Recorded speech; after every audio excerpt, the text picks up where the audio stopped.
తమిళనాడు దివంగత ముఖ్యమంత్రి జయలలిత అటు రాజకీయాల్లోనూ ఇటు సినిమాల్లోనూ తనదైన ముద్ర వేసింది.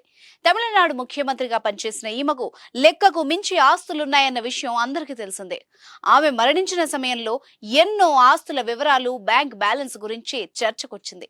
అయితే తాజాగా బెంగళూరులోని 36వ సిటీ సివిల్ కోర్టు జయలలితకు సంబంధించిన వజ్రాభరణాల గురించి కీలక నిర్ణయం తీసుకుంది. అన్ని రకాల చర్మ సమస్యలకు శాశ్వత పరిష్కారం ఈ శ్రీత 9281458181. జయలలితకు చెందిన 27 కిలోల బంగారం వజ్రాభరణాలను ఈ ఏడాది మార్చి 6-7 తేదీల్లో రాష్ట్ర హోంశాఖ కార్యదర్శికి అప్పగిస్తామని బెంగళూరులోని 36వ సిటీ సివిల్ కోర్టు సోమవారం ప్రకటించింది.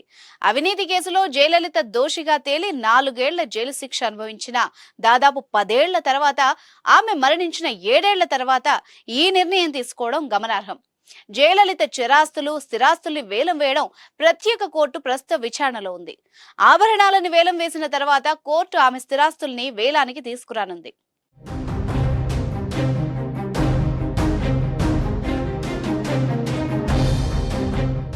ఇరవై కిలోల నగల్ని అమ్మడం లేదా వేలం వేయడం ద్వారా జరిమానా వసూలు చేస్తారు. 7 కిలోల నగలు ఆమె తల్లి నుంచి వారసత్వంగా రావడం వల్ల వేలానికి మినహాయింపిస్తారు. జయలలితకు ఖాతా ఉన్న ఇన్ఫిన్ హోమ్స్ లిమిటెడ్ సోమవారం బెంగళూరులోని ప్రత్యేక కోర్టుకు దాదాపు 60 లక్షల్ని అందజేసింది.